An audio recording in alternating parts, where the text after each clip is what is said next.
ఈరోజు కొరుట్ల పట్టణ ప్రజలకు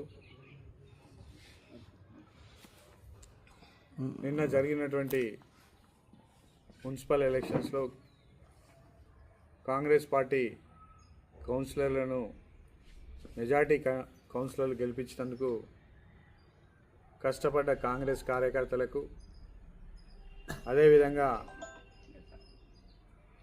కౌన్సిలర్లకు, వివిధ గ్రామాల నుంచి వచ్చి ఇన్ఛార్జీలు తీసుకొని ప్రతి ఒక్క కార్యకర్తకు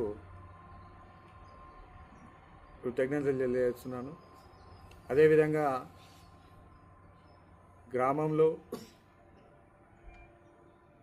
ఏదైతే మన కొరుట్ల పట్టణంలో ఉత్తమ్ కుమార్ రెడ్డి గారు, లక్ష్మణ్ కుమార్ గారు, నరసింహరావు గారు వీళ్ళందరూ కూడా ప్రచారం చేయడం జరిగింది.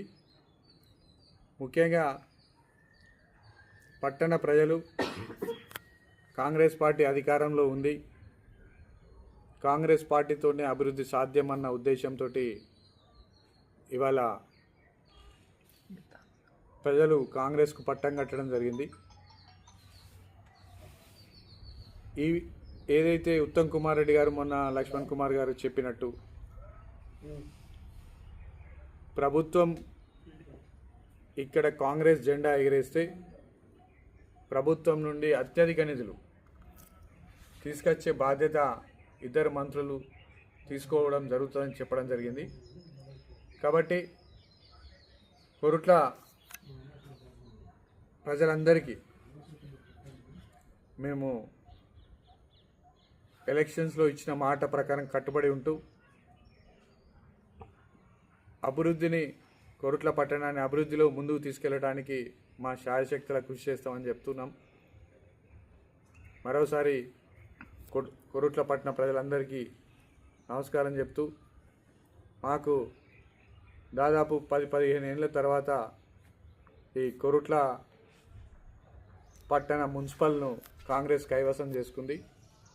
ముఖ్యమంత్రి రేవంత్ రెడ్డి గారి నాయకత్వంలో కొరుట్ల పట్టణాన్ని అభివృద్ధిలో ముందుకు తీసుకెళ్తాం. అదేవిధంగా 16వ తారీఖు నాడు ఏదైతే మున్సిపల్ కొత్త చైర్మన్ ఎన్నిక కావడం జరుగుతుంది, ఎన్నిక తర్వాత ఈ అభివృద్ధి కార్యక్రమాల్లో ముందుకెళ్తామని ప్రజలకందరికీ ఇచ్చిన హామీలను ప్రతి హామీని నెరవేర్చే బాధ్యత ఇలా కాంగ్రెస్ పార్టీగా మేము తీసుకుంటామని చెప్తూ, మరోసారి గెలిచిన అభ్యర్థులందరికీ కొరుట్ల కావచ్చు, అదేవిధంగా మెట్పల్లి కూడా కావచ్చు, అందరికీ కృతజ్ఞతలు తెలియజేస్తున్నాం. అదేవిధంగా మెట్పల్లి పట్టణంలో ఏర్పడ్డప్పటికి కూడా కాంగ్రెస్ రెబల్స్ వచ్చినప్పటికి కూడా ఒక 10 మంది మా సభ్యులు ఉన్నారు. ఇంకా అవసరం ఉంది కాబట్టి అది కొంచెం ప్రమాణ స్వీకారానికి కొంచెం లేట్ అవుతుండొచ్చు. కాబట్టి మేమందరం కూడా ఏదైతే ఈ గెలిచిన అభ్యర్థులందరికీ పార్టీలకు అతీతంగా అందరికీ కూడా కృతజ్ఞతలు చెప్తున్నాం. మీకు ఏదైతే ఓటర్లు మిమ్మల్ని గెలిపించారో ప్రతి అభ్యర్థి కూడా ఏదైతే మీరు ఎలక్షన్స్లో ఇచ్చినటువంటి హామీలను ముందుండి నెరవేర్చాల్సిన బాధ్యత కూడా ప్రజలకు అందుబాటులో ఉంటూ బాధ్యత కూడా మీకు ఉంటుందని తెలియజేస్తూ మరోసారి పట్టణ ప్రజలకు చెప్తూ సెలవు.